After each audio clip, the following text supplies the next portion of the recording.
ในตอนเช้าของวันที่14มังกร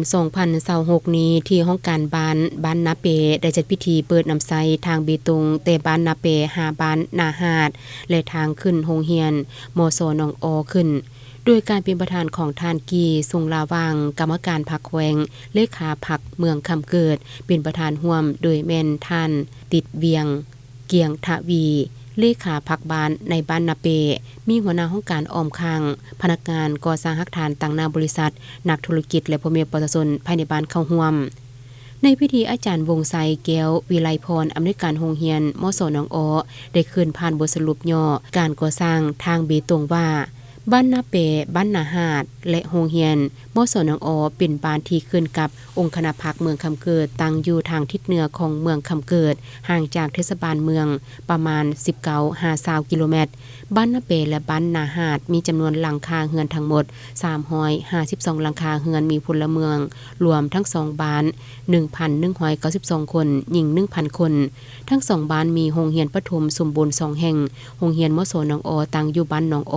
เป็นโรงเรียนที่รับรองนักเรียนที่มาจาก9บ้านของเขตหนองอนาเปมีพนักงานครูอาจารย์ทั้งหมด26คนหญิง6คนและมีนักเรียนทั้งหมด587น้องหญิง280น้องประกอบมีส่วนเผ่าใหญ่คือส่วนเผ่าแทงและส่วนเผ่ามงมีอาคาร5หลังไซปิ่นห้องเรียน4หลังห้องการพนักงาน1หลังมฮอดท้ายปี2025โรงเรียนได้รับการช่วยเหลือจากบริษัทฟูส่วนเจียงเซินสร้างเส้นทางคอนกรีตขึ้นหาโรงเรียนมีความยาว180เมตรกว้าง5เมตรหนา15ซนติเมตรคิดไล่เป็นมูลค่าทั้งหมด450ล้านดงบ่ได้คิดไล่ค่าแรงงานประชาชนบ้านหนองอครูอาจารย์และนักเรียนจำนวน620แรงงานบริษัทฟูส่วนเจียงเซินได้ช่วยเหลือเส้นทางเบตงรวมมูลค่าคือทางเบตงแต่บ้านนาเปหาบ้านนาหาดมีความยาว 2,600 เมตรกว้าง5เมตรหนา15ซนติเมตรรวมมูลค่า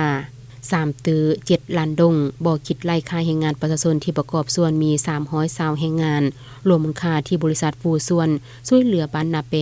บ้านนาหาดโรงเรียนมสนองอโรงเรียนประถมนาเปและโรงเรียนประถมนาหาดเป็นจำนวน4ตื้อ313ล้านกว่าดงจากนั้นก็ได้มอบใบย่อให้แก่บริษัทนักธุรกิจการจะตั้งบ้านที่ประกอบส่วนเขาในการก่อสร้างทางเบตงในครั้งนี้ให้เกียรติมอบโดยแม่ทานกีทรงลาวังกรรมการพรรคแขวงเลขาพรรคเมืองคำเกิด